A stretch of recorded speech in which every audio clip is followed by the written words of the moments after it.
Yo, this is Steve Bloom, and you're watching Moana Nui Podcast. We'll be starting soon. Don't go anywhere.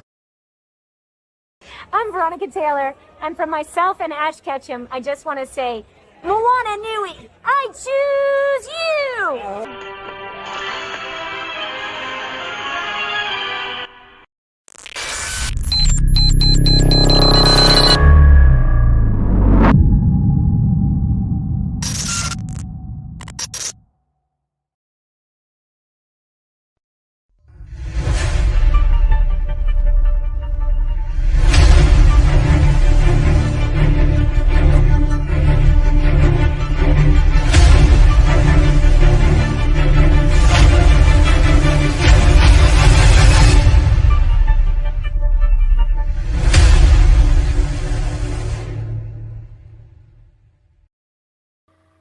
Aloha, everyone. Thank you for tuning in for this episode of the Moana Nui Podcast. I know y'all excited about today's episode. We have our After Dark panel, our Disney lineup as usual. So I know y'all ready to comment, discuss about today's topic. But before we get started, for those that are new to tuning in, first, let me introduce myself. I am Dana, the other half of the Moana Nui Podcast. I am a event planner, a con cosplay, and con staff photographer for conventions like Dragon Con, MomoCon, MA Week Atlanta, and you've even seen my pictures with DC Comics. I'm also a voice actor and a little bit more.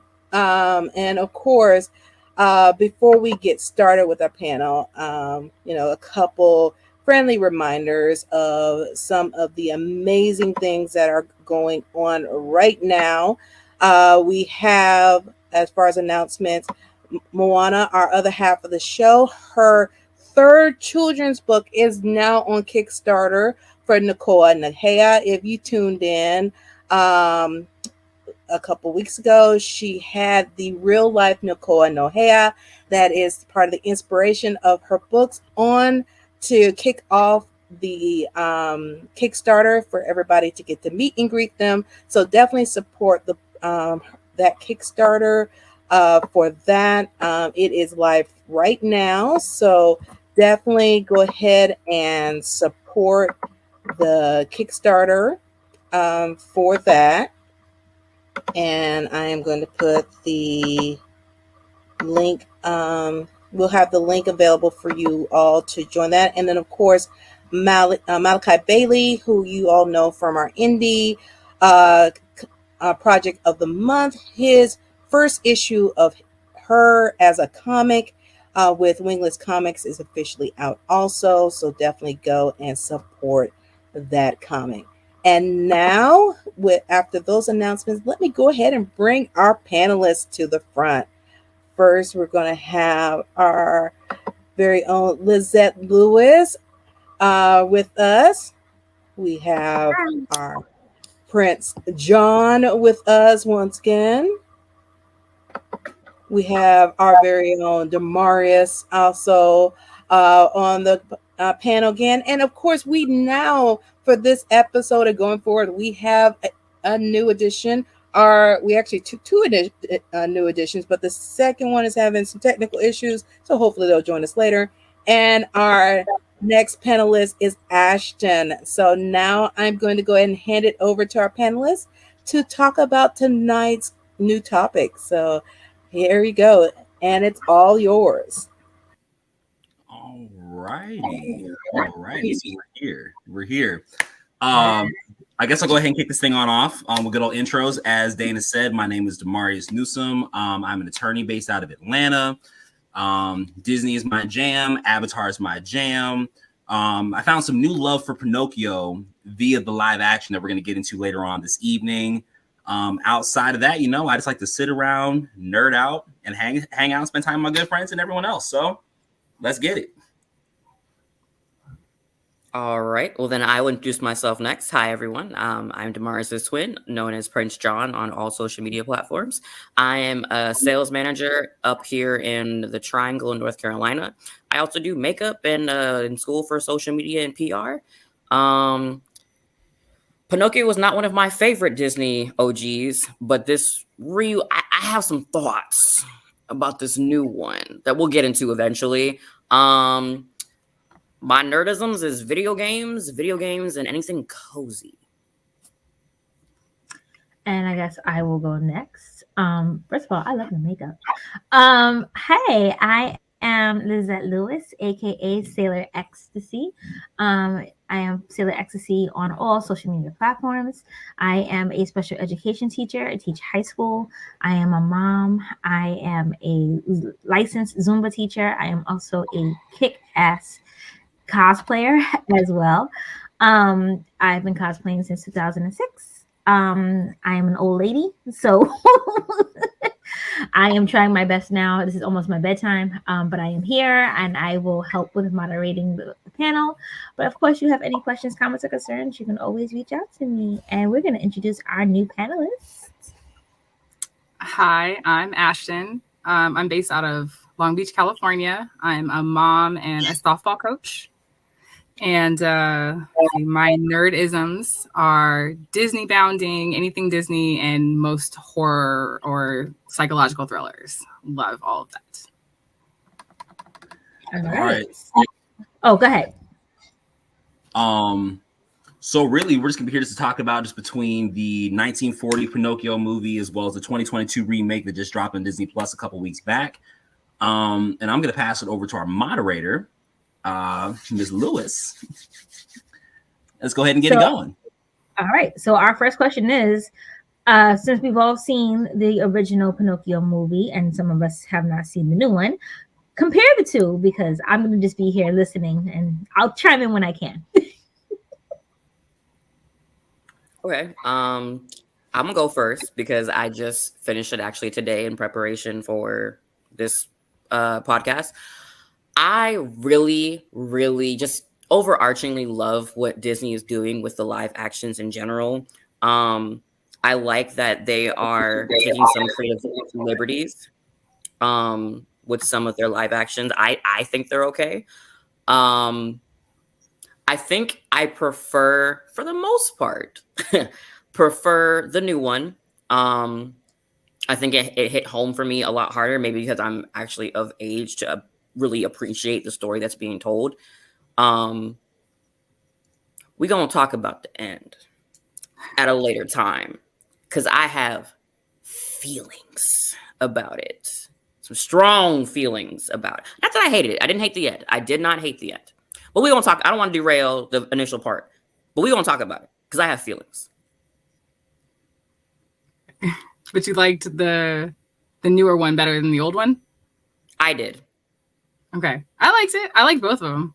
So I was a fan of the original one. And so I liked some of the liberties they took. I thought that was great. Changed up slightly. I missed the walking underwater scene, but I like that it's not in there because then I still get it when I watch the original and I'm not saying the same thing all the time. But other than that, I mean, I really enjoyed it. I like Pinocchio overall. Now, I did like one thing I noticed is that Monstro is not a giant whale. He's an actual sea monster. He's so awesome. Which, like, I think, like, absolutely added to, like, why I kind of like the new one more because I never understood why everyone's terrified of this big old sperm whale. Like, that don't even make any sense. They have stories where the whales used to attack ships. No, because they didn't know no better. So I think it makes sense in the modern scheme, especially with the other, like all the other, like one of the movies that just came out on Netflix, that sea monster movie. I can't remember the name off the top of my head. Like the cartoon one? The Sea Beast? Sea Beast, there we go. Yeah. So yeah. I think having him be an actual sea monster, he was very well done. Like, obviously he's fake. He looked fake. But I think, like, the way that he was, it just, obviously, is fantastical. It's very, like, I loved the Monstro character. I don't know why. I think he did great. I think they did great with revamping him. Yeah. I wanted more of him, honestly. Yeah. Like, I wanted more of him. Was expecting more of like the sneezing thing, the him chasing them thing. Like, I was expecting more. Again, the end. But I like how they edited it. It's like it worked for a live action ish because this was definitely a world where magic existed and we were talking to foxes, and that was okay. Right. Keegan-Michael Key did a fantastic job as Honest John. I just want to make that known for the record. Just make that known for the record. Of course. But then again, I don't expect anything less because it's Keegan-Michael Key. But it's still Tom Hanks, or not Tom Hanks. The little, a magical puppet. Yes. Talking to a fox, and we're all okay with the fox like walking down the street and like having a cat friend. And you're like, and a talking cricket with like the fact that Jiminy has human feet. Yeah. Oh, wasn't the feet starting fire the cutest thing though? It really was. That was adorable. And I love your face with that. And that's going to get into what I want to talk about in terms of the movie. But I also say that the first time I watched Pinocchio, I was like, which one? The original. When I first watched the original, I was a small boy. I was like 5 years old. I was at a family friend's house. I don't remember all of that. Ashton. We've been doing this Disney thing for a while. Are you really surprised about the fact that I have these like core memories related to Disney movies? Watching the original when I was a kid, then even going back and revisiting it as a teen, then as a young adult, and now presently as a 30-year-old, I'm like, okay, this movie definitely like rings in a lot of good places. But I'll say that I like what the new movie did because it filled in a lot of those holes that the first movie just wanted us just to be like accept for what they were. But it ultimately then fed into the rest of the characters. I personally liked the way that Pinocchio came off in the live action movie, even just from an animation standpoint. Because I'm like, no, it looks like a puppet, but I know that it's not a puppet. And we're good. And I also like the intricacy in Jiminy's jacket, how like those were actually his wings that were attached to the jacket as opposed to him just wearing external clothes. You know what? I didn't even notice that. I didn't even know. You're right. Yes, like I did not notice. You're absolutely right. And Joseph Gordon-Levitt did a fantastic job doing the voice acting as well. Like when I first heard it, I'm like, that sounds like the Jiminy I know. And we're going to get into why Jiminy is, in my personal opinion, not a good conscience, like at all. Because he definitely... I preferred the OG Jiminy than this vagabond trying to prove himself. This whole story is nothing but... It's no different. I don't think so. I think the old one was very like... The old one has that kind of like... I'm doing hard times, but I staying true for what I'm doing. This new Jiminy is like, I don't know what I'm doing. We're gonna make it happen. That's two different sentiments. That's two very different sentiments. And honestly, you know what, Lizette, I'm sorry. I'm gonna pick it over right quick. I'm gonna go ahead and just answer my question. I'm gonna go ahead and ask my question first. With what do you guys think that the remake did that improved the narrative that Pinocchio was trying to tell? What do you guys think? Before you answer that question, I just want to interject real quick. I don't know if you guys know, but in the original story, you know that Pinocchio killed Jiminy, right? Right. Like, so do you feel like this story could have been without Jiminy? I mean, I'm still answering your question, but I just like real quick off the top of my head. Like, do you feel like the story could have been great without the Jiminy character? Because they Disney-fied it. He stayed alive, but in the original, he died. So do you think he was really needed? In the animated version, he was needed, and in the live action version, he wasn't. Okay. Because in my opinion, because of course, because Jiminy was supposed to be representing a conscience, right? Supposed to be helping Pinocchio, like, and guiding him and making right decisions and everything else. Let's first start with the fact that Jiminy definitely broke and entered into Geppetto's home first and foremost, and then exploited his resources like his heat and his water and his food, and acted like it wasn't an issue. Then he was talking smack about the home he was in. He's like, why we got all these clocks and why is everybody making all this like noise and everything else? It was loud. Look, if I'm trying to saying, the OG Jiminy was just making passive commentary. He was real shady. This one has there's something in him that he got to work through. The old one, go ahead. No, finish up what you're saying. I thought the old one like told Pinocchio what to do. Like, go tell Honest John no, we're going to school. And he's like, okay, great. Honest John was like, let's go. Great, all right, let's go. And he's just like, I'm gonna say whatever you want me to say. In the new one, I thought it was more like, you feel that it's wrong, right? Like, let's go off that and then kind of get there on your own. I'm gonna try to help push you that way. Like, what are you doing? Yes. Like, what are you doing? More like parental like guidance than or big brother guidance than someone telling you what to do, like your mom and dad, and you're just like, just leave me alone. Right. Go ahead, John. Oh, go ahead. No, because mine's gonna lead into my point that I got had. you. So yeah. So for me, the first point in the live action movie where I said I'm really going to like this new version of the story is when the Blue Fairy shows up and makes and brings Pinocchio alive, right? Mm-hmm. And Pinocchio at first is doing that same kind of passive, I'm repeating what I've been told thing at first, until she taps him in the mind, and then he begins to start thinking for himself. But then when the Blue Fairy looked at Pinocchio and looked at Jiminy and said, you will serve to be his conscience until he grows one of his own. And it's in that moment, like you look at the live action, it's like, just like you're saying, Pinocchio is really passive in every single decision he makes in the animated, every single one. Hey, we're going to school. Okay. You're going to go be an actor. Cool. All right. We're going to Pleasure Island. Okay. No, we're leaving Pleasure Island. Sure. And he doesn't start to begin to develop his own sense of choices until he gets into Monstro. While in the live action, you literally see he's sitting, he's learning, and he's observing. And then his actions and his decisions then begin to shape and morph as he goes through the story. So he's literally growing his own conscience like we all should as people. Because like when we're kids and we're born, our parents are all like, this is what you should do, bam, boom, whatever. And I know all four of us here on this call, I'm not going to say anything specific because I don't know y'all lives, all look and say, all we're just like, okay, cool, we're going to parrot that until we decide that we're no longer going to. But we eventually got to a point in ourselves where we said, you know what? I need to make better decisions for whatever the reason, because I want to make those decisions. And I think in the live action that shows Pinocchio, like when he's first, he's like, okay, cool, I'm going to go to school. He gets thrown out. Well, they were rude. Why do I want to necessarily go to school? But he eventually learns the value of that decision. Dealing with Honest John back and forth and dealing with Stromboli and learning with I forgot the new girl's name. I loved her new character. Sambina. Thank you. I love Sambina. I loved her character. But specifically, like when we get to Pleasure Island, it's like, so Pinocchio, what are you going to do? And everybody's looking at him like this. He's like, yeah, the peer pressure song was awesome. I love that. And you can see his hesitation. He's like, okay, I'm gonna go with it, but I'm not certain. And that's when he started developing, because Jiminy wasn't there. He was fainted under. That's when I still have a comment, but that's when I think he first started growing. Under like the basket. That seedling popped in, and he was like, this might not be what I want to do.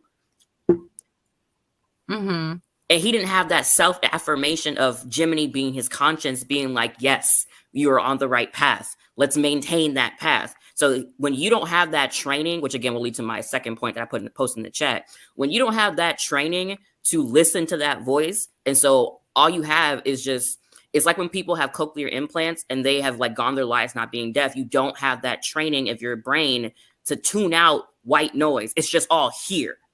So he is having this sprout of a conscience, don't know who to listen to. And all you hear is the person you're supposed to trust. He literally told old man, I don't trust you. And the guy did this whole song and dance about what you're going to do. And the person he's supposed to trust is fainted under the carriage. So all he can go off of is this brand new conscience. I don't know what to do with. This is weird. I don't like this. So people who go through discomfort and don't know how to process their discomfort, which is what I think the whole point of the story is, and trauma and not processing things properly, literally make bad decisions. They're trying to do the right thing, but they make bad decisions every single time. You hit it. Which is why they do the song about peer pressure. Yes. John, you hit it right on the head when you said they're trying to do the right thing, but they don't. As opposed to like in the animated, it seemed like, for lack of better terms, Pinocchio didn't give a damn whether or not he was doing the right thing or the wrong thing until it hit with a negative consequence. While 2022 Pinocchio said, hee-haw. It won't till the hee-haw happened that he was like, oh, maybe I've been making bad decisions. Nah, right. He was the OG one. I liked how they did the Pleasure Island scenes. And I still have a point to get back to before. But I liked how they did the Pleasure Island scenes because the faces that Pinocchio was making throughout that whole thing was just like, this might not be like, it's the same thing as when a child is off away from their parent in college or doing whatever, and that deep-seated, your parents' voice is here, and you're like, I don't know if this is where I need to be right now, but I don't know where I need to be right now. And then she find out that in the OG one, Pinocchio was like, oh yeah, this is great. This is hee-haw. Oh, wait, hold on. And it goes then to how even in our own lives, sometimes we don't always get those moments of direct and immediate consequences that say, hey, maybe we need to be making a better decision. But that direct process, just like you're saying, like in college or in life, or for those of us who lived in Atlanta, and that's all that I'm going to say about that aspect. That is all I am going to say. It's like it's a kind of ingrown, it's that kind of ingrown training, as well as the fact I also appreciate the fact that Blue Fairy wasn't acting as a Deus Ex Machina in the 2022 movie. She said, "Here's your life, here's your task. Do what is best." And the magic will manifest itself as it needs to. That's really what she did. That is an excellent segue. Oh, go ahead.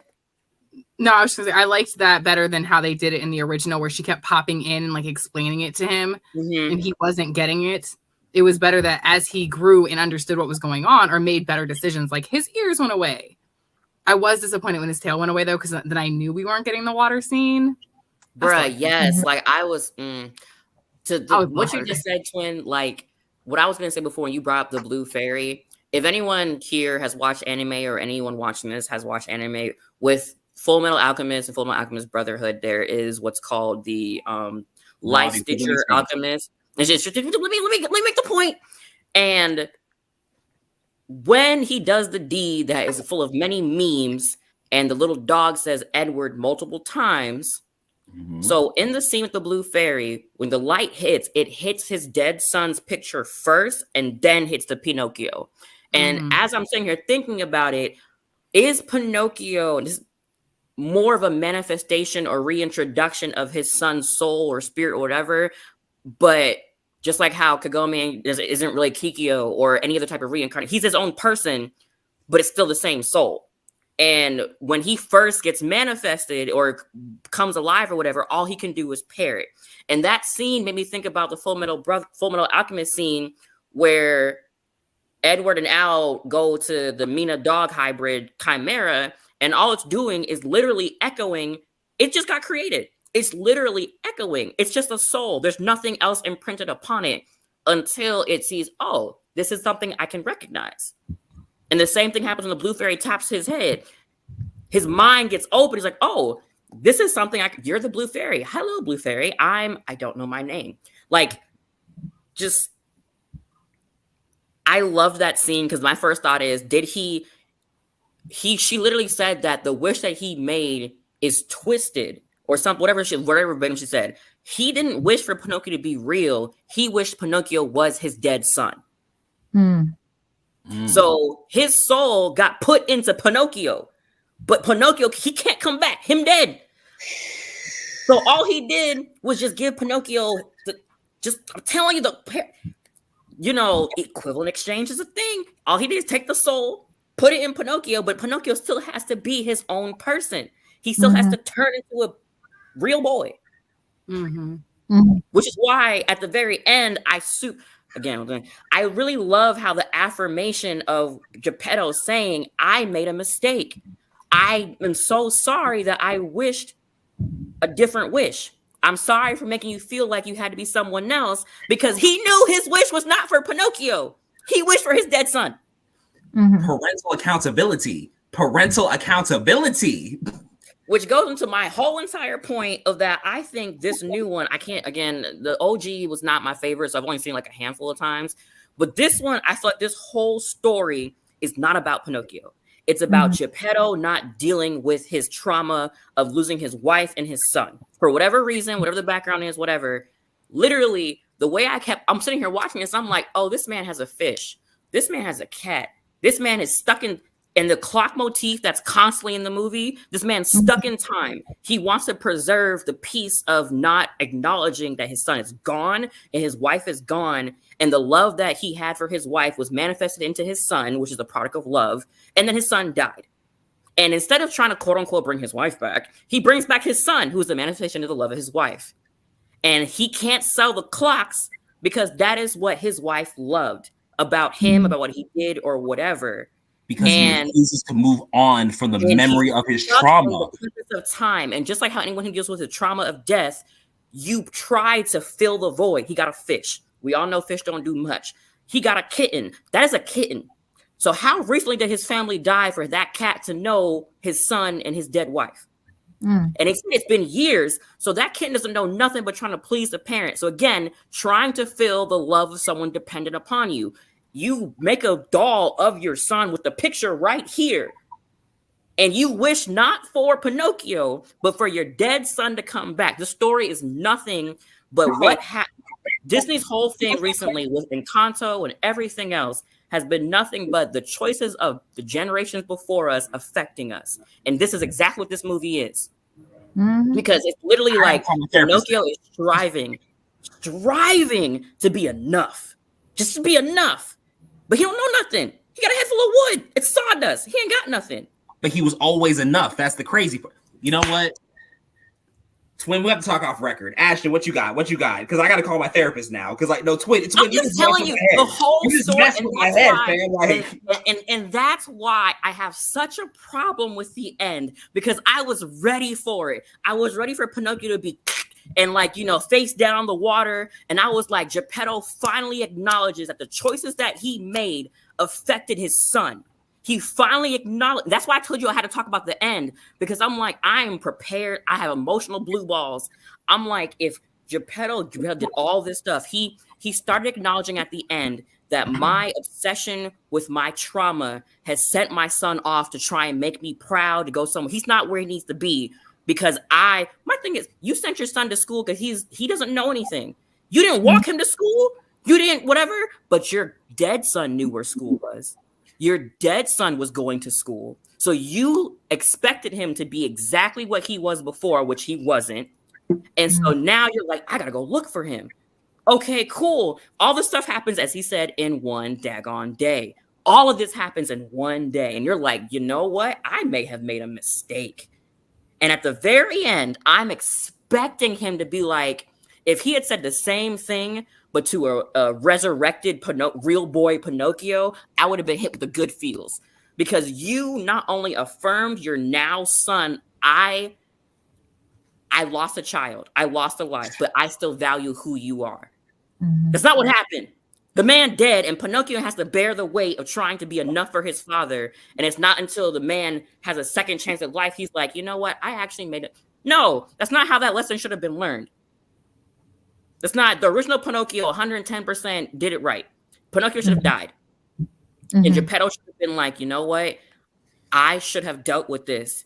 And because the wish was corrupted from jump, it was corrupted.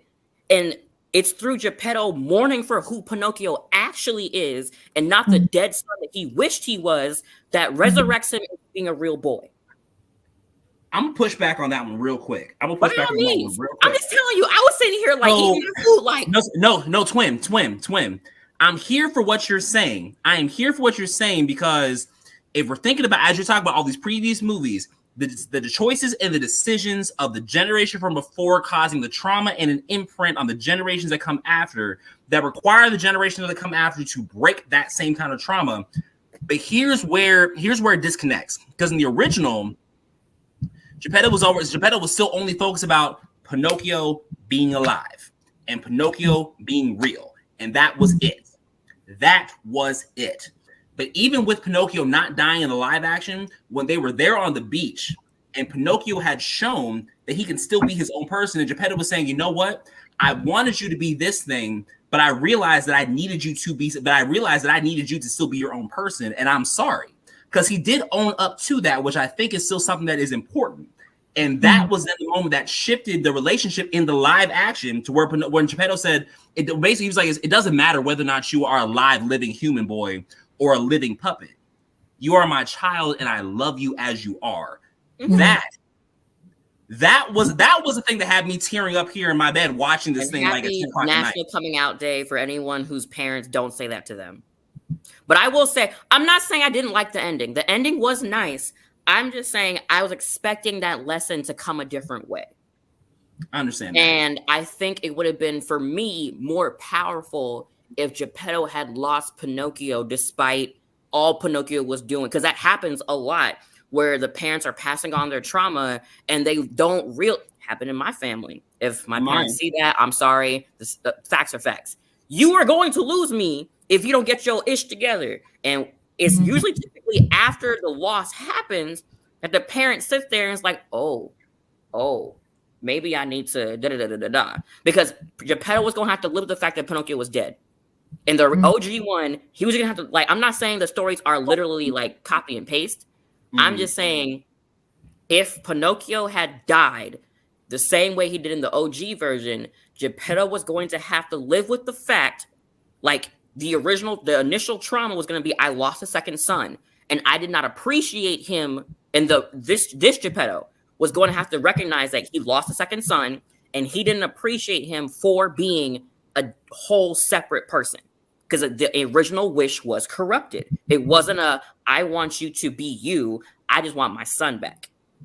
Right. It's not even that I just want my son back. It's I wish for you to be the being that I want you to be. It's not accepting your kids for who they are, but constantly trying to make your kids somebody they're not. Happy National Coming Out Day, fam. You know what? God's timing is always right. All right. Come on, Ashley. Ashley, we on a rant. Ashley or Lizette, we on a rant. Y'all This is what happens. Which is why I'm getting ready to come in. Ashley, if you would like to chime in on the last thought, and then we're gonna move on to Damaris's question. So go ahead.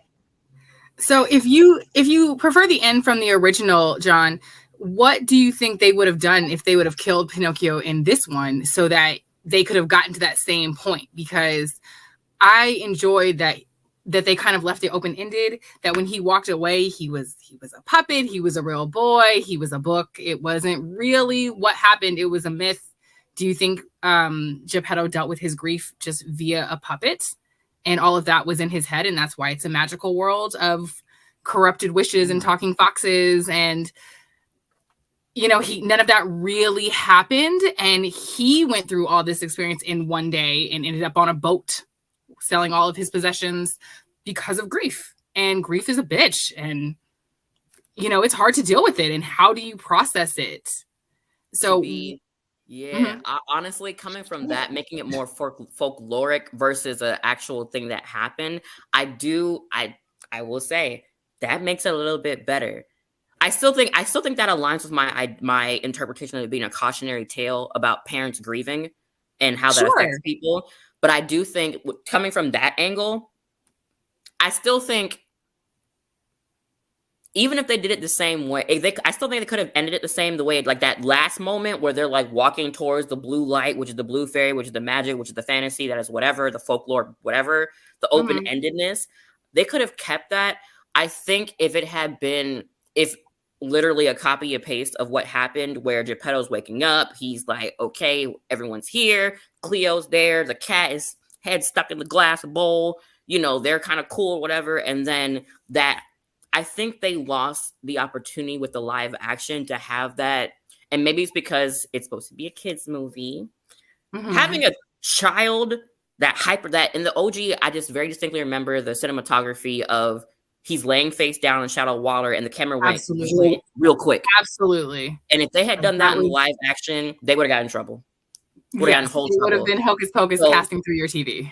Exactly. I feel like it would, if it had been just literally the positions reversed, it would be Geppetto waking up. If it had been like him, like Pinocchio, and the process of Pinocchio dying, him coughing or whatever, him trying to give CPR, but he's a piece of wood, doesn't have lungs, don't really work. Like him recognizing that, yes, this is not I've been treating you as if you are a human boy, but you're not.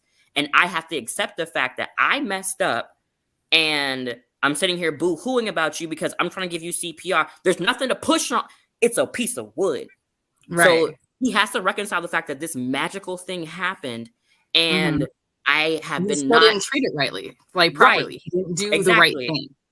And so then I would have loved to see Geppetto doing the same thing he did in the OG. Maybe didn't have to go. Like in the OG version, he went back to the home. All three of them are crying, boo-hooing. Blue Fairy shows up, makes them real. Like, he didn't have to do that. With us. It could have ended exactly the same. It could have been just like doing the same thing that Harry Potter did when Cedric Diggory died and holding him close and like, my boy, I'm so sorry. He could have said the exact same things. He could have been like, exactly the same way. Like, I'm sorry. He could have been saying it posthumously.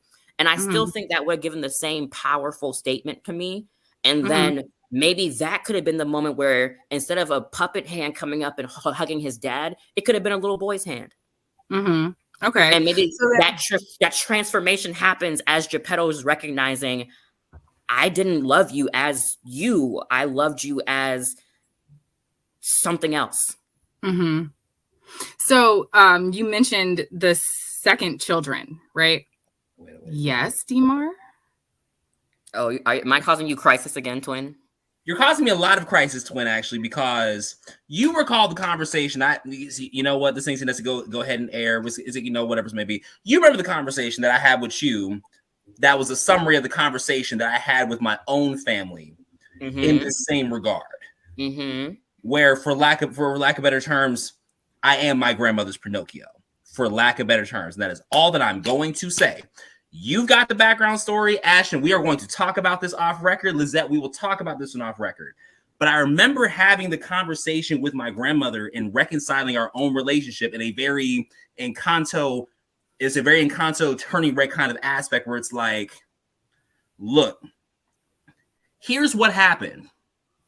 And here's what you did. Here are your expectations and your traumas, and I understand that, but here's the harm that it caused to me over here. And that has to be reconciled. And again, when Geppetto looked Pinocchio in his eyes, all wet, and said, you know what? I wanted you to be something different, but I see you as you are. And that's the love I'm going to give you as you are. In my opinion, it really doesn't matter whether or not he was turned into a human boy at the end of that movie, or if he was remaining as a puppet in that movie, or even just a figment of Geppetto's imagination in processing his grief, as Ashton is saying. Geppetto at that moment, I'm going to use this napkin right quick. He lifted the veil of his own expectations to see the beauty of the thing that he created. And the thing that he created, while it's not what he expected, he's like, but it's so beautiful as it is. And for that, come on, somebody. And that's the beauty of the Blue Fairy's magic, because the Blue Fairy arguably being more powerful than the Fairy Godmother in every other aspect, because this whole giving life and everything else literally said, here is your life. Here's come on, praise dance. Exactly. Get the church fan, get the church book. Here is your life. Here's your ability to decide for yourself. Do it. And when you, because the guiding moral is always going to be that you have to prove yourself brave, truthful, and unselfish. Can the church say amen? And of good courage. The truth will set you free, that you will treat others as you treat yourself.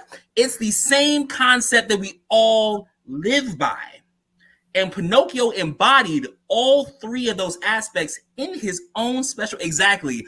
We are turning in our Bibles to the Gospel of Disney, chapter 12, verse 37. Exactly. Where the concept and the moral that Disney is always constantly trying to show us is that there's beauty in who we are, regardless of who others expect us to be.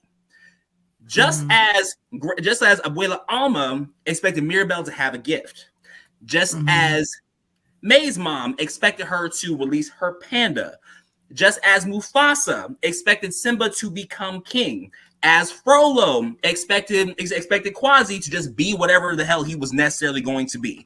Zeus expecting Hercules to do everything else. Everybody's literally living on their own terms. We would be recording this thing on National Coming Out Day, wouldn't we?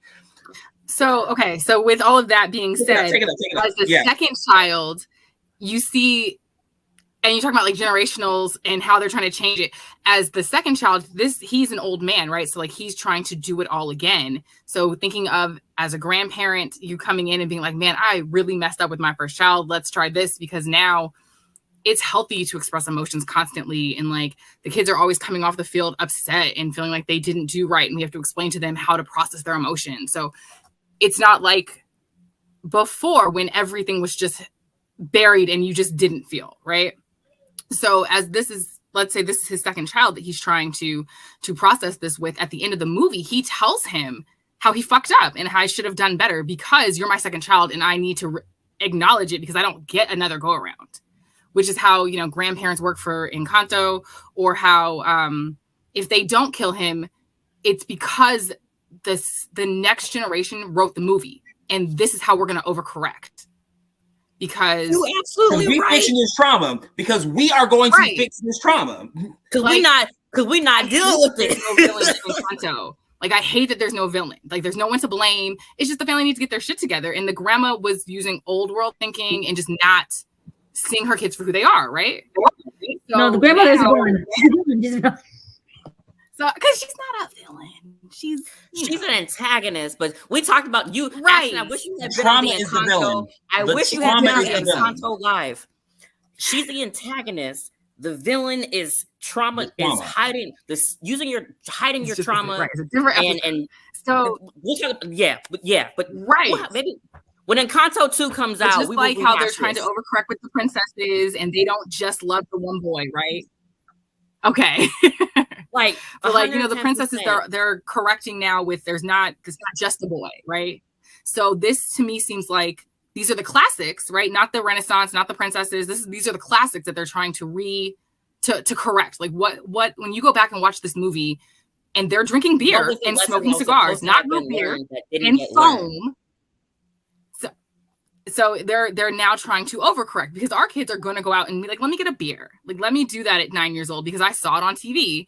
Unlike when you watched it in 1944 or 1990 or whenever, you were like, Mommy, what are they doing? Why are they doing that? You know, you weren't, and your parents probably just lied to you. They didn't say. Tag me. The old movie was do as I say, not as I do. While the new movie is make an informed decision for yourself.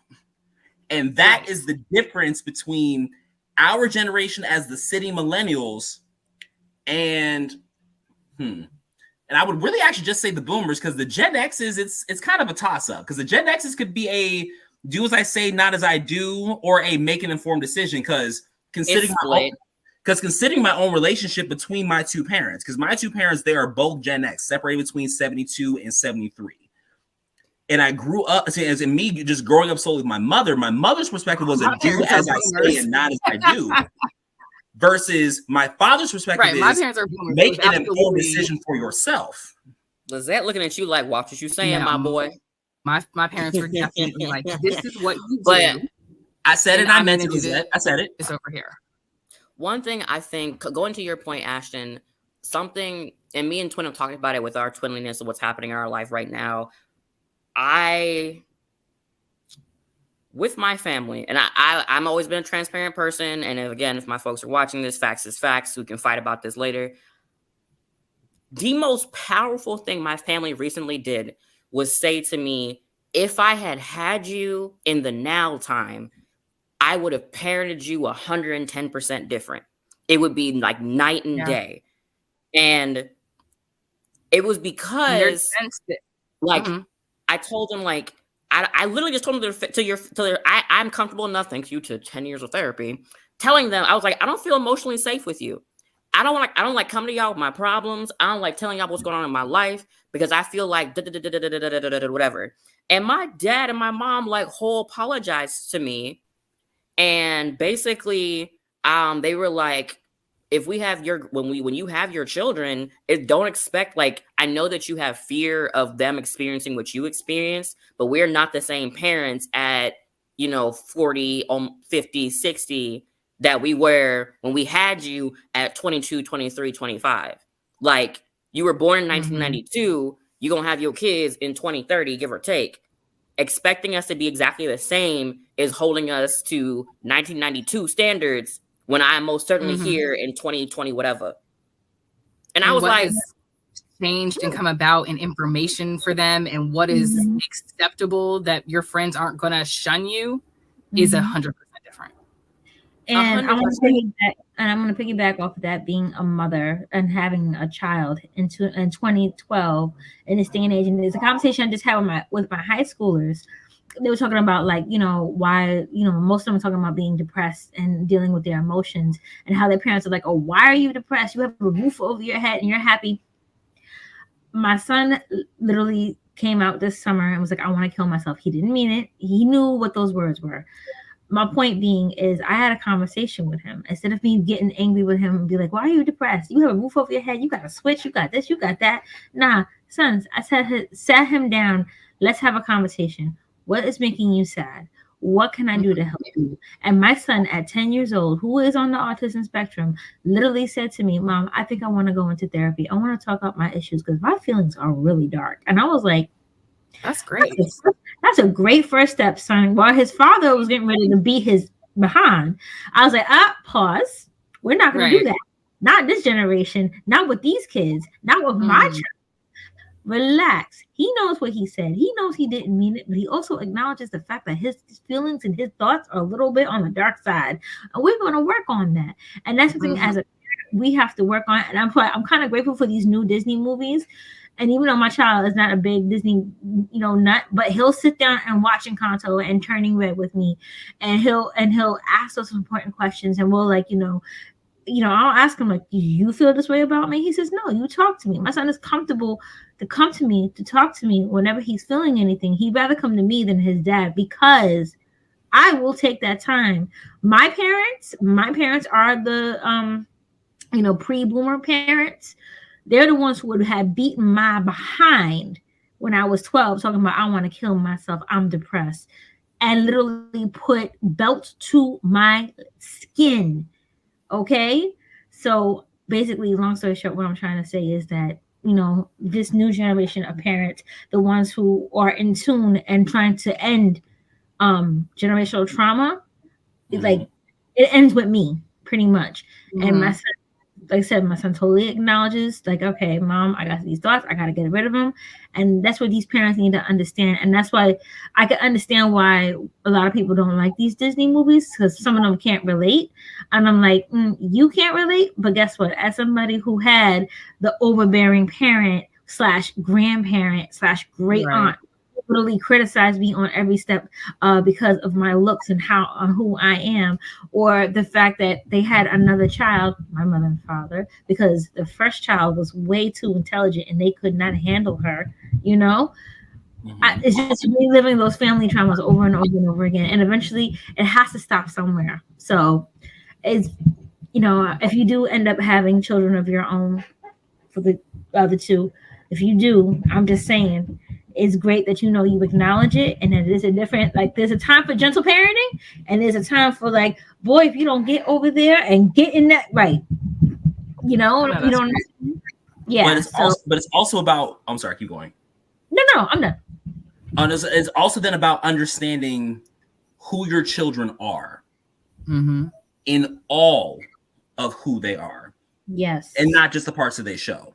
So since we're here, good old unpacking trauma and everything else. Well, I don't think it's just understanding who your child is. I think part of the problem is accepting that this portion of who my child is not something I was prepared for, and being open to adapting and changing. And something that my parents had to accept, and I think a lot of parents have to accept, is that newer parents are accept much faster and easier, is saying to yourself, I made a mistake, or saying to yourself, I don't know what to do.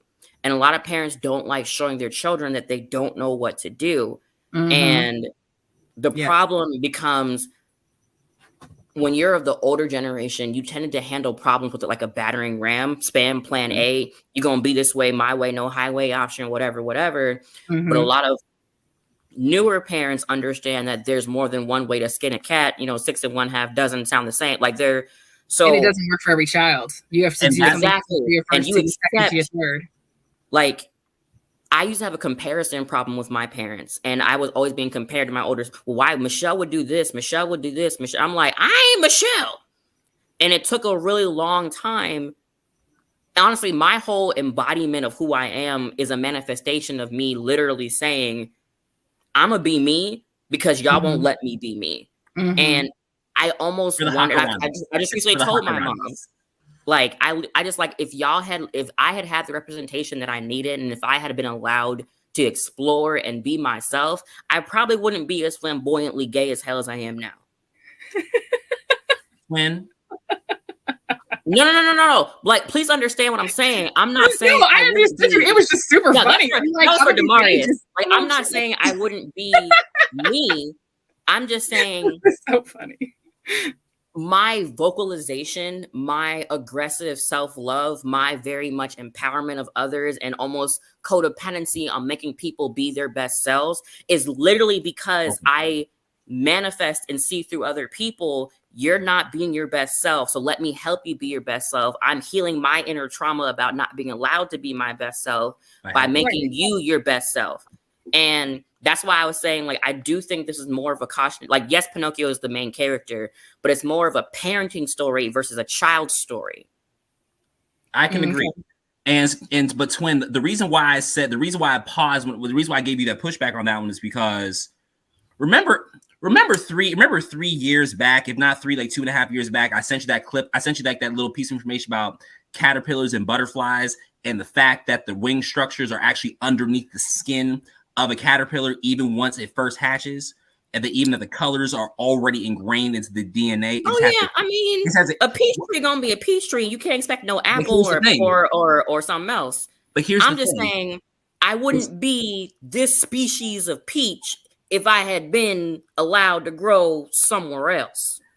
I'm going to push back on that one because I'm going to say this because it's always been who you are, even in me knowing you over the past now 11 years. This same John that I see, I saw all the glimpses of on the campus of Hampton University, in the band room, in the conversation. Can I comment as someone that doesn't know John? Because I feel like what's being said is, if you get to be you all the time and not have to wait until you're like 20, it's not like this big burst that you have to put out all the time. It's just floating through life. But now, you get to wait 20 years, like, you're going to put it out like a fucking highlight. Like, I need y'all to see me all the time. Well, real quick, since we understand how music and stuff works, right? If you have a note that you got to play at fortissimo and sustain it from the time that you play it, is it going to demonstrate more? It's going to demonstrate more significance at measure 30 than it's going to at measure 12, because it happened at measure 12, but you're familiar with it by the time you get to measure 30. As opposed to just let me finish right quick. Go ahead. What I'm saying is that regardless of when the opportunity happens for you to play your fortissimo at your particular measure, the brilliance of that note is always going to be there. It's just less of a surprise if it happens sooner rather than later. And I'm saying this also as someone who's also come out recently. Up for me, you might have to repeat what you're saying. Sorry. I'm sorry. Nah, what you're missing, Twin, using the same metaphor.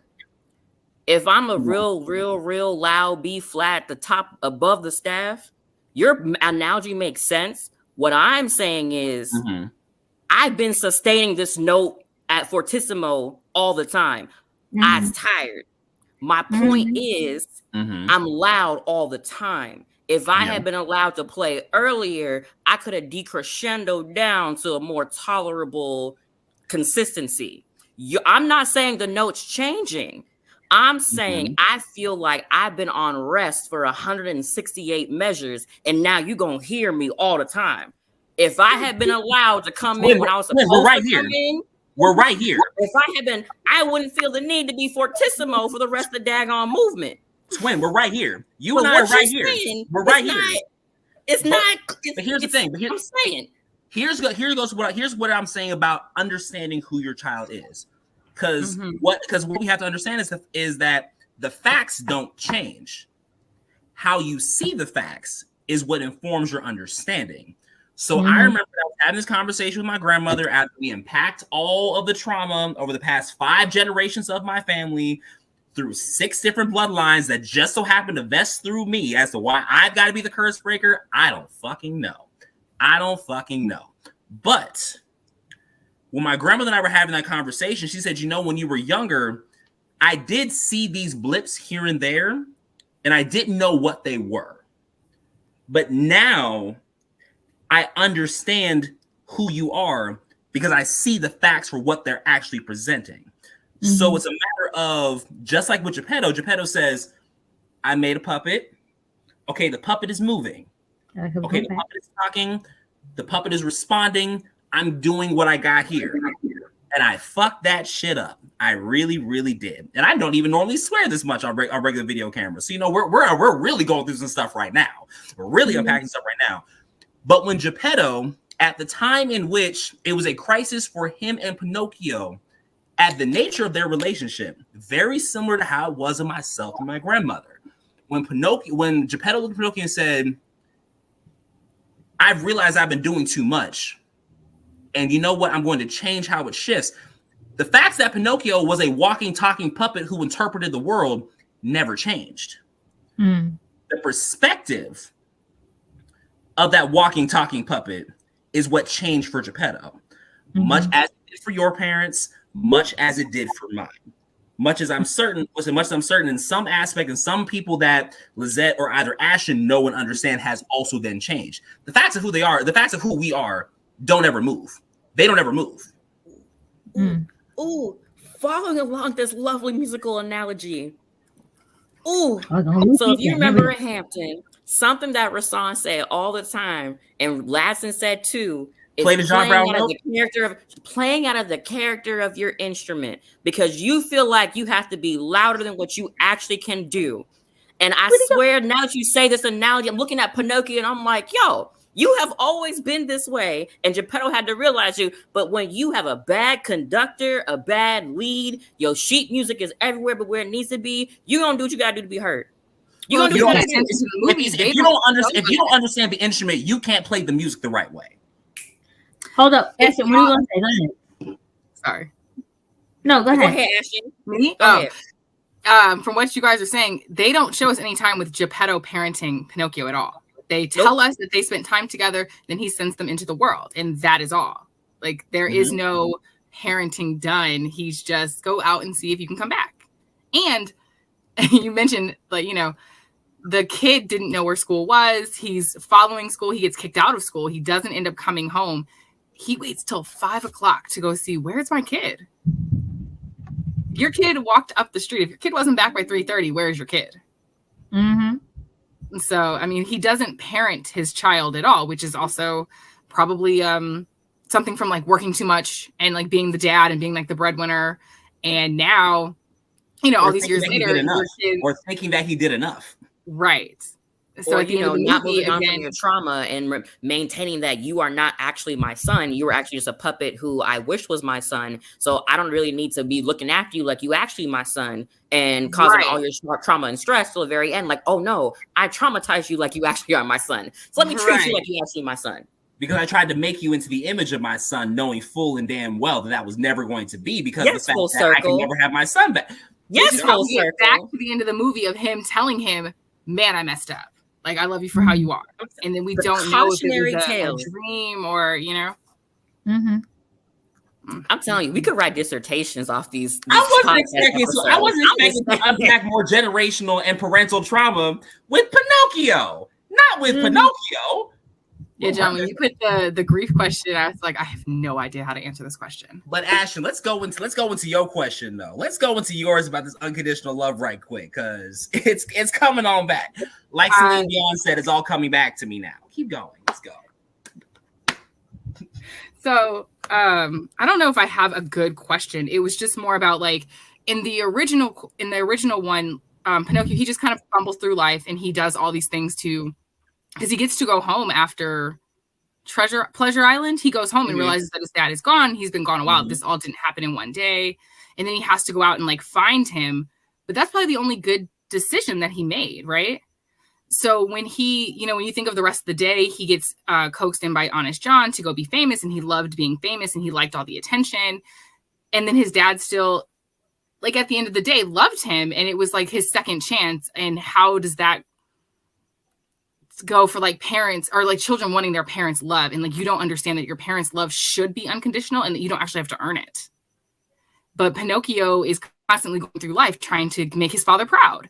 And in the original, not the original, in the 2022 one, Honest John gets him by saying, well, fame is going to make your parents proud. So like, you don't need school. And that's not really the message in the first one. It's more just like easy street. Easy street is the way to go, so that your dad is happy now for just instant gratification, rather than he wanted to go to school. And like I said, it's again, the proud thing of his parents is how they got him to keep going on these things. And then in Pleasure Island, they didn't convince him of that in the. Did anyone else lose her or just me? I did also. Ashton, Ashton, you were giving some good stuff. I need you to back it up. Back it up. Back it up. Okay. You're breaking up. The last thing that we heard coherently was Honest John, Easy Street. And you get this root beer, and then it gets kind of scary. Ashton, we missed your whole. We missed your sermon. We missed your sermon. The last thing that we heard was, the last thing we heard was John telling Pinocchio that him being, and now the little spinny wheel is doing the thing. That's okay. She'll be back. No, it's okay. I'm gonna write it down. I'm gonna write it here in the chat. Be like this. Go back to your sermon. Last thing we heard. Because she was preaching for a moment. She was making some good points. Yeah. How honest. See, y'all gonna make me have to go back and rewatch this movie and sit through it again and then process my trauma like I did the other movies that we just recently got. This is about to be crazy. Yeah, thank you, twin. Appreciate it. You know, that 98 words per minute comes in handy. You know, my ADHD kicked in, and I was like, that executive dysfunction be real bad. Dang, bro. Like, you and I right here, because that was me at work today. They were doing construction outside. Like, you took me to make phone calls and write IEPs. No, that's not happening. I'm going home. That's why I take meds. Dang, man, she was on a sermon, and we was all like, she was, because it reminded me about a conversation that I had with my father that helped me process the issues with my maternal family. And I'm going to wait till she comes back before I can bring it on up. Man, good thing my family don't watch these podcasts because they be getting dragged for they be getting dragged for these episodes like piece by piece. Piece by piece. She back? Hey, I can see me. Can you guys see me? Yes. I don't know. Okay. Can you hear me? So Ashley, can you hear us? Yes, I think California's trying to have a thunderstorm and it's affecting what's happening. Okay. So it's very rare. It hasn't rained in years. Come on, Cinderella story. Anyway. Like John said, that the last thing that we heard was where Honest John told Pinocchio that fame was what was going to make his parent proud. And we were talking about the unconditional love. That's the last bit that we heard. Can you rehash that right quick? Because you was giving us some good points. Like, my spirit felt it. I couldn't hear it, but my spirit felt where you were going. I hope so. Okay, I'm going to try. Okay, so I was trying to say that, Pinocchio is trying to earn his dad's love instead of realizing that it's unconditional love. So Honest John in the 2022 one is telling him that fame is the way to get your father's love. Like, it's this great thing that everyone will love you. Your father will be proud of you because you've gone out and achieved this thing.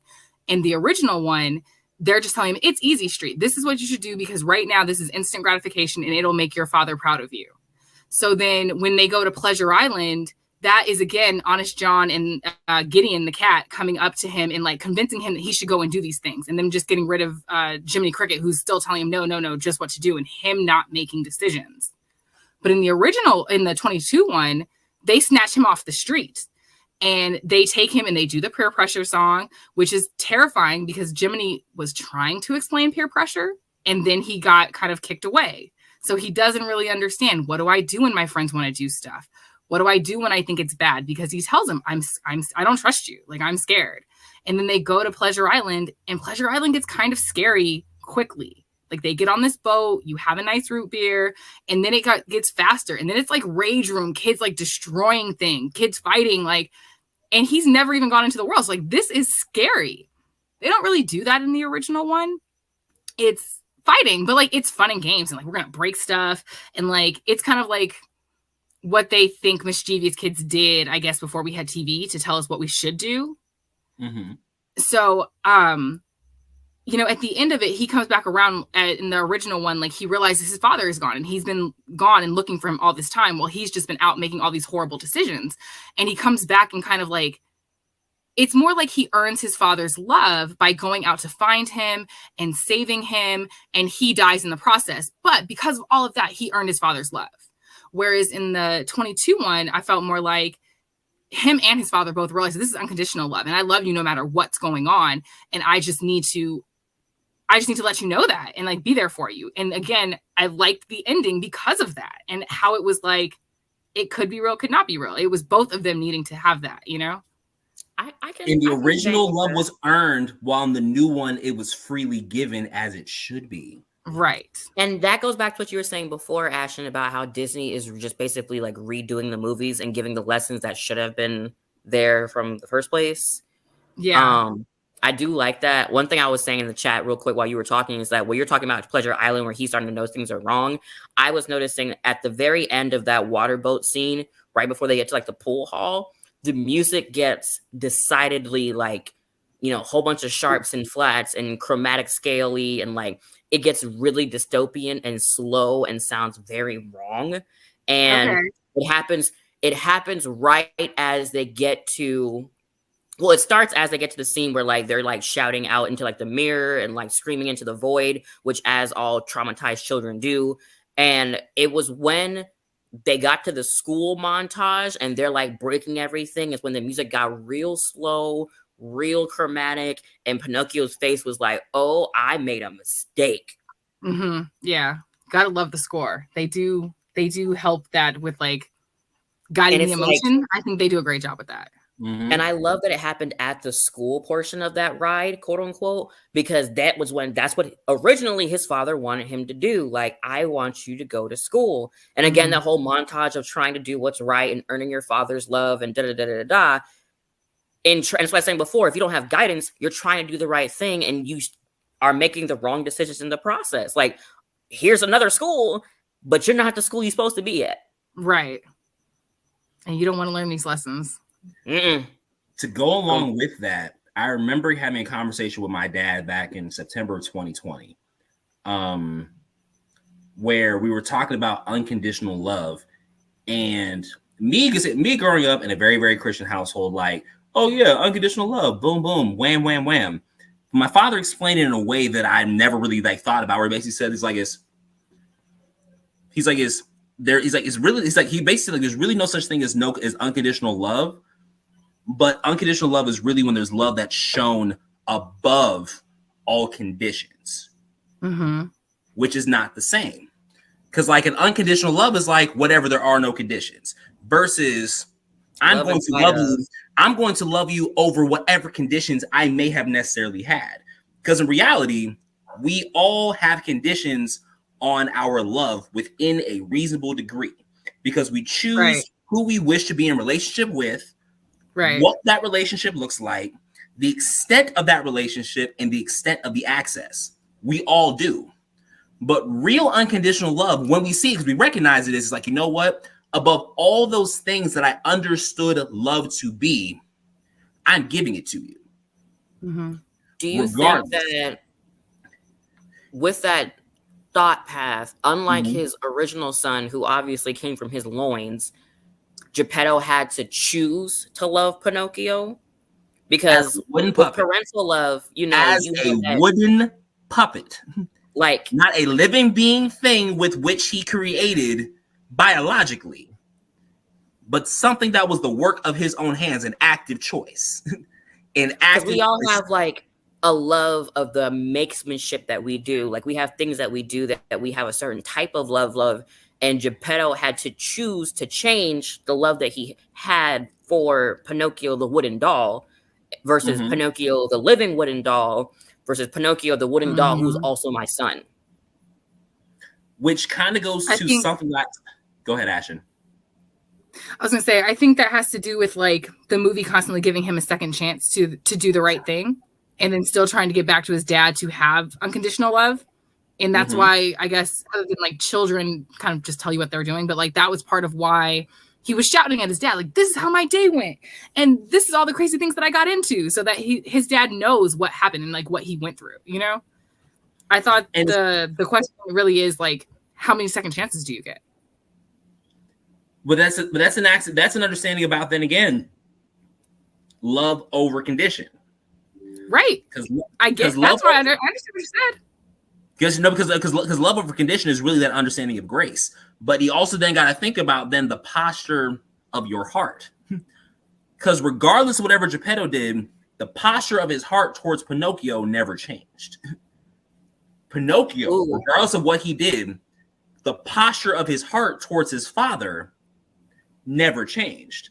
I got a sucker punch question. And when they both recognize that their posture then wasn't going to change, that then gave new depth and new life, new realness to their relationship as father and son. Regardless of what it may look like to other people, their hearts were in the right place. So my sucker punch question, thinking as we relate this to our personal stories, whether we are parents or, not parents, just talking about our own parental issues that we deal with our parents. Do you think because Pinocchio is essentially the mind of a child versus if all these things happen, these are years going by and now Pinocchio is older, back to your question, Ashton, with chances, do you think at a certain point, if these things continue to happen to Pinocchio because he gained no guidance, would he have said, F it, I'm done trying? I think society tells us that he would, yes.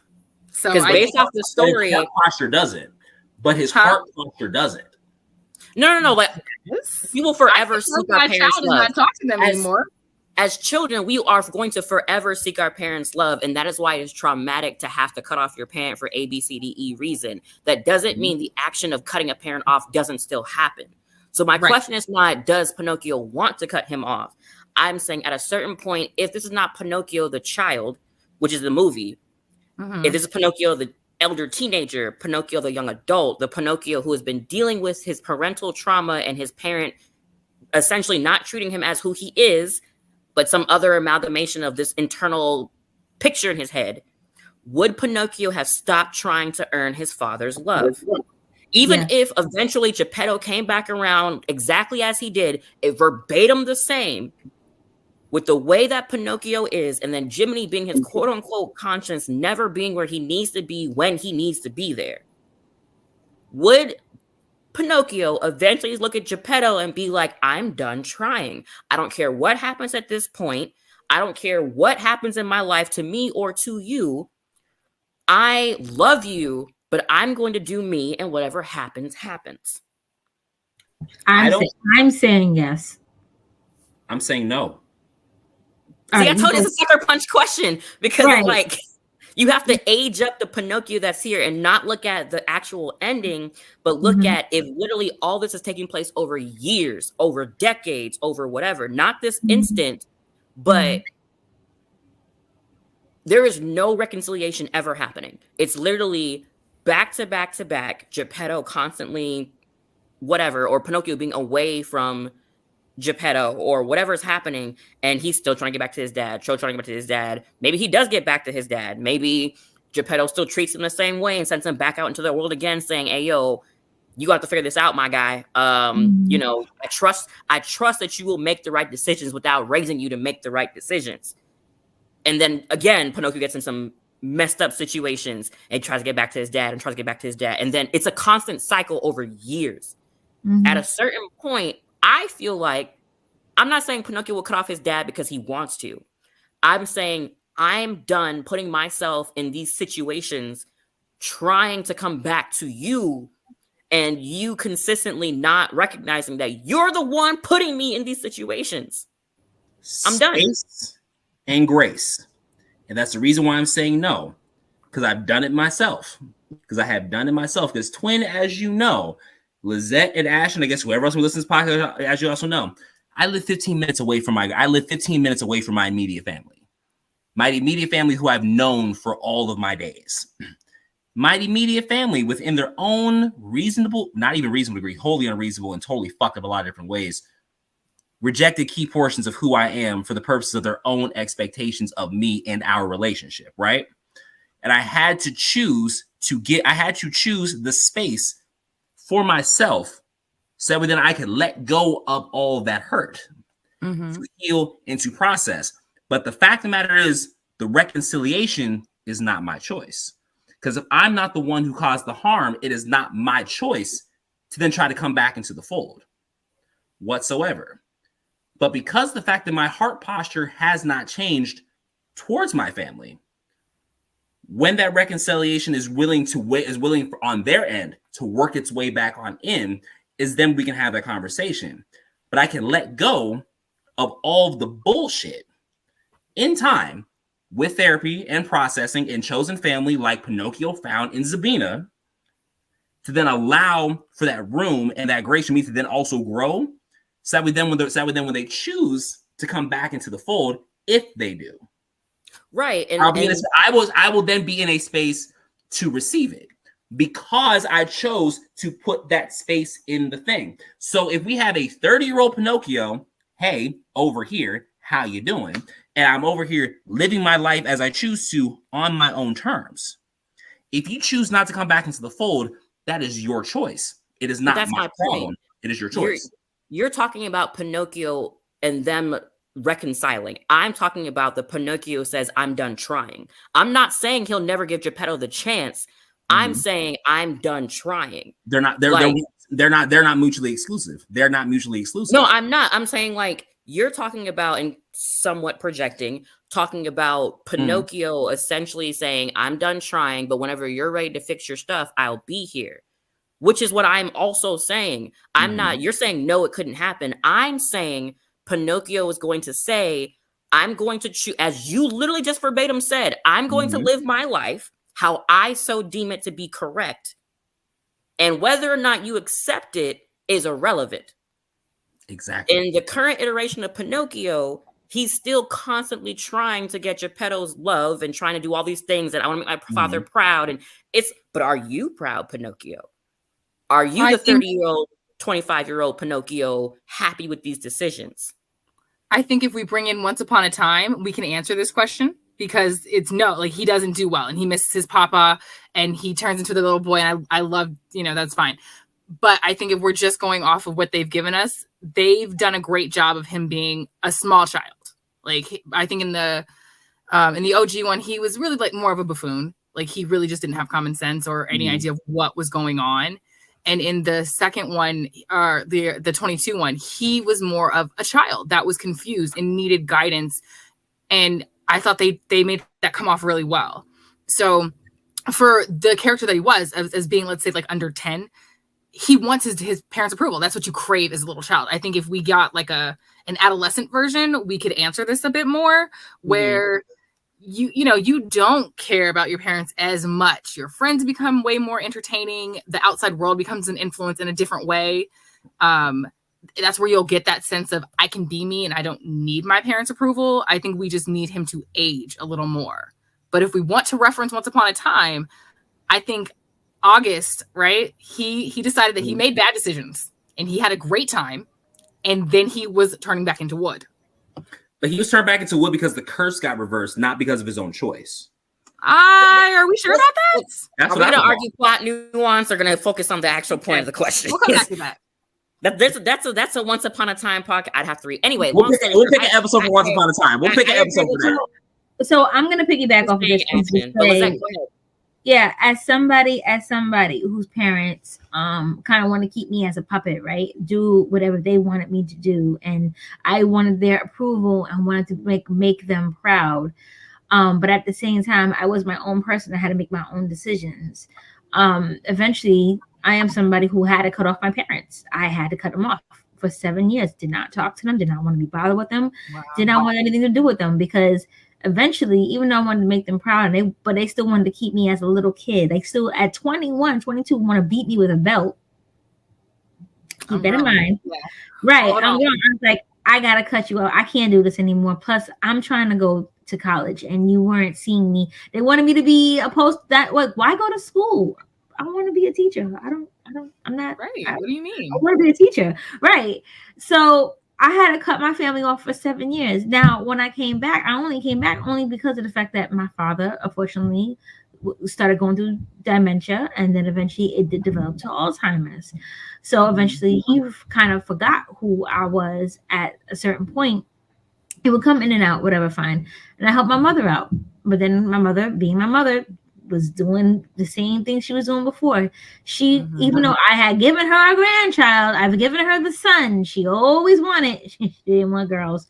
I've given her a son she's always wanted. And I gave her a beautiful son-in-law and everything else.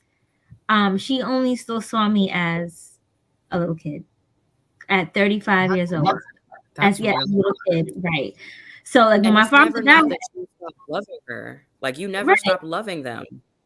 Right. I never but there was love. You realize, but it was love from a distance. Yeah. It's like at a certain point, space and grace. It's just like it's their choice. We're good. It's you know what? I'm good here. I accept you for who you are, and your expectations are not for me. Be blessed. Selah. May the Lord watch between me and thee while we are absent and apart from one another. That's really what it eventually comes down to. Which is what I'm saying. That's why in an aged up, if Geppetto did nothing different, no reconciliation, no realization, continually the pattern is the same the entire way. From being an under 10-year-old to being a prepubescent to being a pubescent to being a teenager, 18-year-old, and then living his life. If nothing changed, I do not think an elder Pinocchio would care what happened to Geppetto. What happens, happens. And I'm here if you want me here. And if not, I'm going to be satisfied with my life regardless. Because I'm tired of trying to put myself in situations to make you happy. Like, literally, most of the that's what you said before, Ashton. The newer movie is literally just about Pinocchio constantly trying. That's how people manipulate him, making your father proud. Zamboni, Stromboli, whatever the man's name is, literally said when he was in a cage, your dad don't care about you. You a puppet, and that hurt. That come to the quick. Right. So I feel like at a certain point, not that Pinocchio would withhold his love from his father, not that Pinocchio would actually completely be like, nah, F you, dad. I don't in a rebellious way, but more so in a cause and effect. I'm putting myself in these disastrous situations because I want you to love me as me.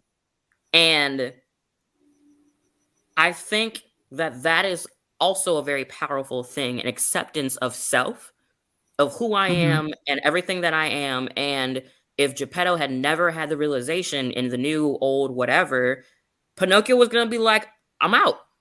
I'll visit Sienna every once in a while. You know, maybe he would have taken Zambina up on the, after saving him from Monstro. Puppet show, yeah. Right. Would have been like, maybe that next year, if Geppetto didn't have that realization, if at the very end of the thing, and that never happened, the next year come around, he would have told Zambina, you know what? Let's go. Or eventually, I feel like eventually he would have gone out into the world saying, well, Jiminy ain't doing what he's supposed to do eventually. And my father couldn't give two licks about what actually happens to me. Like, he pretends because that's what he knows he's supposed to do as a parent, but you're still not giving the emotional information that I need as an actual human being. I'm good. I'll see you when we come back every year. How you doing, Mom, Pop? And that's good. That's going to be it. I'm not cutting you off. I'm just saying I cannot exist as who I am and love myself and be in your roof and put myself in these crazy situations. And then literally, even still, Pleasure Island. He didn't say, I don't think this is right. He said, I don't think this is what my father would want me to be. Yeah.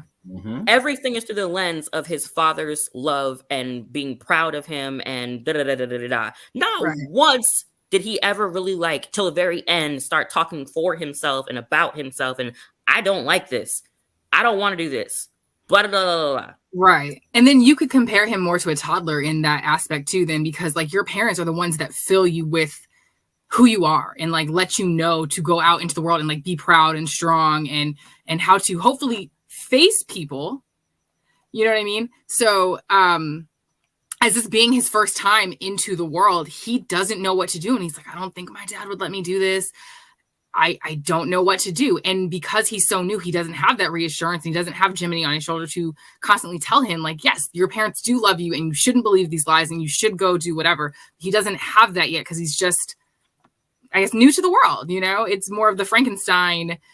I've been alive for an hour and I'm trying to process everything that you're throwing at me. And there is no one here to tell me what the right thing to do. And we can see exactly like you said before, he spent a lot of time existing next to Pinocchio. And I think a lot of parents who have that phenomenon where they don't, that there's a psychological phenomenon in the name of where like you acknowledge this is your child, but that parental attachment doesn't happen. And basically like you exist next to your child, you take care of your child because that's what a parent's supposed to do. You develop that inner resentment, whatever. That's a whole other conversation. But basically, not once did he have any frame of reference for anything that he was experiencing, and also he didn't know Geppetto didn't know Jiminy ever existed until like later. The very end, yeah. He literally sent his son out into the world with nothing, like diddly, and expected him to know what to do because, again, cycling back, he thought this was his son. So I don't know if he thought maybe all the memories of his previous son would get implanted. I don't know. But my whole thing is Geppetto did diddly. And like, as everyone knows, preacher kids go to college for the first time and they're in those situations. Myself, you know, being the church kid, when stuff happens, I hear my mom or my dad here, or my aunts or my uncles, whatever. I have a frame of reference of what right and wrong is. Pinocchio had diddly. And even if the Blue Fairy gave him Jiminy, Jiminy is not his parent. Jiminy's a criminal. Jiminy's a criminal. And so, let's make that clear. Jiminy is a homeless man and is dealing with systemic problems. Moving on. I think Geppetto failed in not not giving him a world beyond a perspective that he already understood. He never gave him a baseline. And so again, like I said, to my sucker punch question, eventually Pinocchio is going to stop trying to fulfill a directive or expectation that was never fully explained to him ever. He's going to say, you know what? I'm good. Have a blessed day. I'll see you every year, Dad, when we come back around. But right now, I'm good. Have a great day. As I've done. That's why I said in my position. It's like, as this thing has been expanding, I'm like, this is not Pinocchio hasn't been a nice experimentation and like a demonstration of the past 2 years of my life. Crazy. Yeah, like I'm not saying like Geppetto, like he would cut off Geppetto, like how unfortunately like Lizette had to cut off her parents because the toxicity was too strong. I think that Geppetto would recognize that there's no maliciousness there, but I'm not doing what I'm supposed to be doing. And like I obviously he looked for his son when he didn't come home. So Geppetto's also, he's not a bad parent, quote unquote. He's just making some real bad decisions. They're not mean-spirited. They're not whatever. It's not, I'm doing the best that I can. It's a literal, like, I don't know what I'm doing. And therefore doing the best that I understand. Like, it's not working. And the worst part about it is, like, Pinocchio has to suffer the harm for it. And that's why I was saying he's not going to cut off Geppetto. When I say cut off, I mean you're over there, I'm over here, and we exist on the same plane. So space and grace, like I said? Whatever. No. You originally said no. So you can't cycle back around and say, yes, actually, John, I agree. No, my argument always was going to be the space and the grace, which is not going to be a full cutting off. Because a full cutting off is, I don't care. I don't give a fuck. Space and grace says, I recognize where you are, but I recognize where the boundary is. If Pinocchio is the way that I think he would be, because again, I'm adding in the variable of Jiminy and always being late to the party. Pinocchio's going to develop resentment. He's just going to develop resentment. And unlike your situation or my situation or many people's situation, that's not going to be reconciled. Geppetto's not going to fix it in this miraculous alternative universe. So I say he will eventually be like, fuck it. I don't care anymore. Remind Only me- because the resentment doesn't get resolved. Pinocchio doesn't have a therapist. Pinocchio doesn't have somebody coming in behind or a twin to bounce out. It's literally just him. He's going to cut off Geppetto. The end. Whatever. End of story. There's nothing else happening. He's gonna say, Geppetto, F you. I'll see you every year. But otherwise, he's not gonna send letters. He's not gonna send no money back home. He's gonna be like, live your best life, Pops. I'm out. I'll see you every year because I feel obligated to, but outside of that, I don't care. Okay. We're gonna have a twin conversation off record because the gag is I'm literally walking both sides of the pathway at the exact same time. We're gonna talk off record. You got a lot of off-record conversations to have. A lot of things have happened in my life. You hear it, right? Just constantly. So did we answer all the questions? I think we did. We did. I think also typically we've gone like a half hour tip our Google time. I think we can keep going. We can wrap.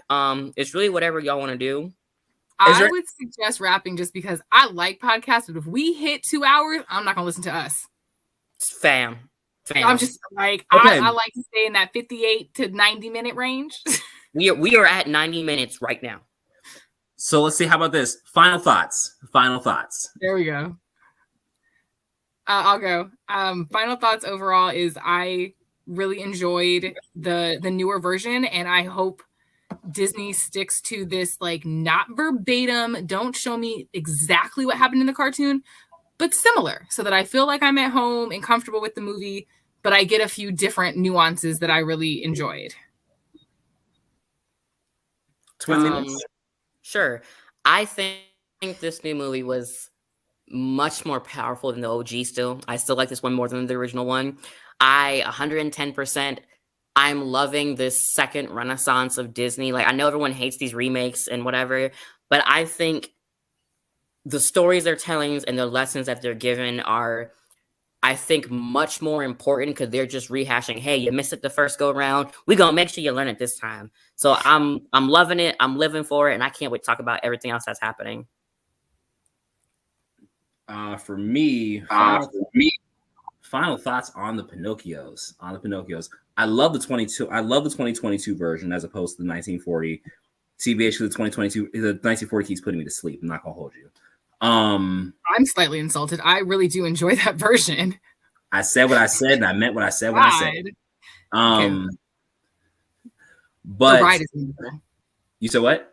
The ride is wonderful. In Fantasyland at Disneyland, it's a great ride. That's completely fantastic. That's great. I haven't been, so we're gonna be fine.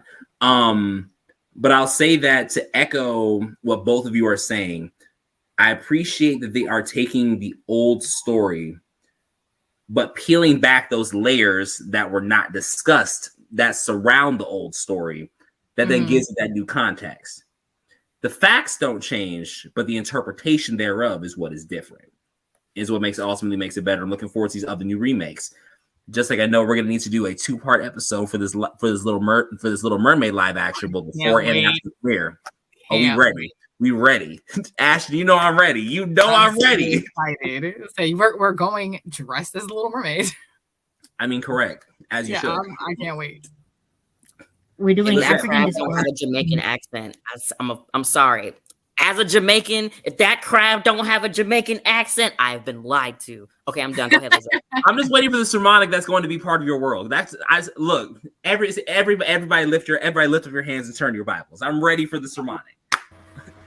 Okay, it sounds like we need to do a movie booking. I have not seen it, so I will drive to Atlanta for that, Dana. I will drive to Okay. When you are driving to Atlanta, I'm saying it. I'm establishing it. As someone who has trying to tell us something, I really am appreciating. I do like the fact that Disney is owning up. Like, okay, well, we Disneyfied this back in the 40s and the 50s. It's a different way of thinking, and now they're doing something different to like address like the modern day problems. So I think that we should still. I love it. Not every remake is going to be a beautiful remake, but I do like a different telling of a story. And I look forward to unpacking more of this stage of Emotional damage.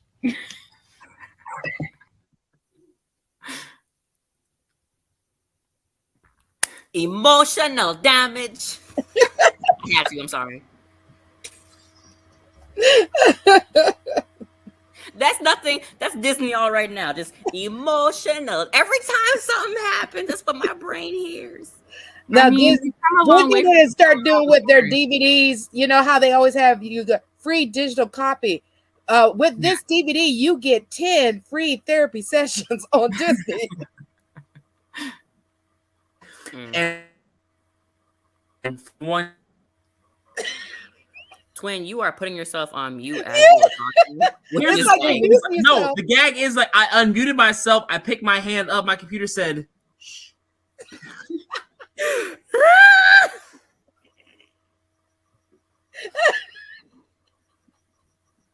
That's how you know it's a wrap, y'all.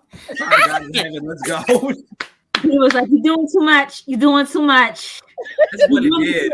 My computer said, "I'm tired. I'm going to bed." That little angel was like, "And mute." I guess we're doing outros. Yes, Sebastian, can I help you? Sorry, my cat is trying to jump. Is there something for us to say for our outro, like the intro? We'll say who pretty we are. much. Where can they find you? You can you can tell the audience like how they can follow you or whatever you want to provide as your outro. So if people want to follow you on social media, they can follow you under whatever social media you want to provide. Okay.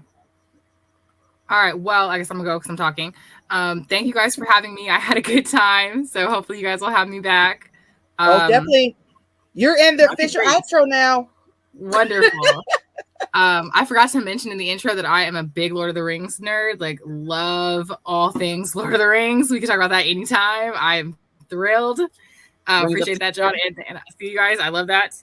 And then on social media, I'm on Instagram at Amazon Pixie, doing random cosplay or softball or just hanging out with my kids all day, every day. Thanks, guys. I forgot to say in my intro that my fandoms are right now My Hero Academia and Sailor Moon all day, every day. Gang, gang. You can find me on all platforms as Sailor X with an X, Sailor Ecstasy, former stripper name. And you can find me on all platforms. Yeah, we'll talk about that later. Now we're going down to the paint. Wait. Right. So anyway, and I'm based in Brooklyn, New York. So hey. Yes. Prince John. Hey, y'all. My name is Prince John on all platforms. I'm getting ready to start a blog about princely passions, which is my foray into all the tips and tricks of beauty and makeup and Black Lux. Makeup artist, social media aficionado, and your resident therapist. So follow me everywhere. I'll post stuff in the comments whenever this gets posted. Yeah. And I'm Demarius Newsom. I'm an attorney in Atlanta. Don't call me unless you're the victim of a crime because I do not do any of the kinds of law. I can be found on Facebook via my first name, my last name when it drops on the flyer. Same deal. Also, my Instagram. That's at @OhSoFortunate 3 O's FOUR. And I hope you have enjoyed a glimpse into my 2022 therapy sessions. My therapist, I need to call my therapist because today unpacked a lot of things for me. As we said, emotional damage. Right? Emotional damage. And generational trauma. Exactly. Here comes the birds. By Disney.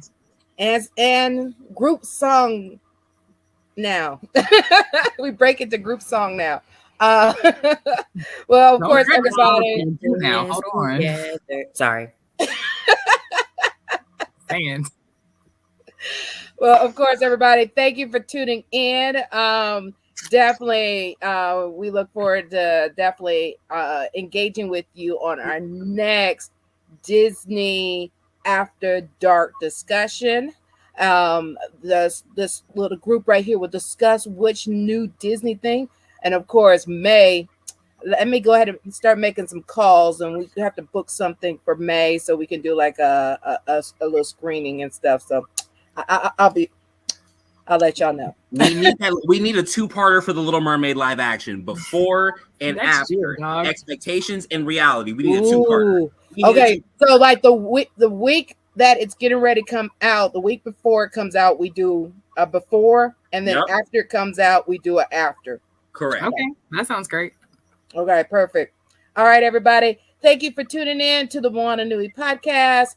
We look forward to seeing y'all next week. Of course, follow us on all social media platforms. And of course, as of September 16th, we are now also on the Agents of Geekdom network. So you can follow us on there, where they have various shows on each night. Moana Nui always on Thursdays, and you can see other shows such as Chat and Draw and much more, that you can have all kind of podcasts and discussions all week long on the Agents of Geekdom network.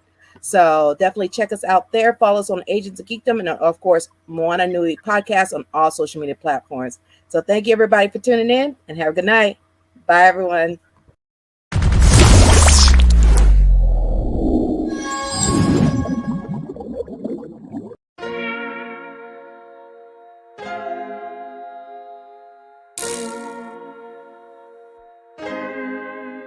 So many stories left to tell, even if we have to ourselves. Can't keep history on the shelf. If they won't tell it, we will. If this the land of the free, it was a freedom then, when they annexed Hawaii and called it Cedar Lands, without any type of payment and no signing off. Called themselves a republic in 1894.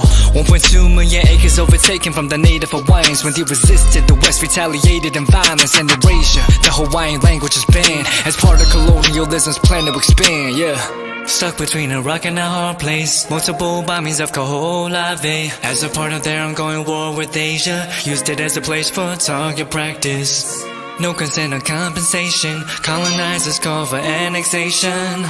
No regard for all the locals. School will never let you know. So many stories left to tell, even if we have to ourselves. Can't keep history on the shelf. If we won't tell it, we will. Too many stories left to tell, even if we have to ourselves. Can't keep history on the shelf. If we won't tell it, we will. We will. So if you put Hawaii into perspective, well, Black and Asian history is interconnected. Considering the fight with the Pacific, then of course, versus Asia, they was treated as a middleman for war, but didn't let the Western colorism run its course, cause dark skin was a sign of dignity to core. The land was taken in the name of capitalism, when prior to it was an actual kingdom. Clap back at the system. Stuck between a rock and a hard place. Multiple bombings of Gordon-Levitt as a part of their ongoing war with Asia. Used it as a place for target practice.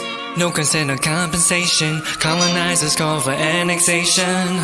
No regard for all the locals. School will never let you know. So many stories left to tell, even if we have to ourselves. Can't keep history on the shelf. If we won't tell it, we will. Too many stories left to tell, even if we have to ourselves. Can't keep history on the shelf. If we won't tell it, we will. So many stories left to tell, even if we have to ourselves. Can't keep history on the shelf. If we won't tell it, we will. Too many stories left to tell, even if we have to ourselves. Can't keep history on the shelf. If we won't tell it, we will. We will.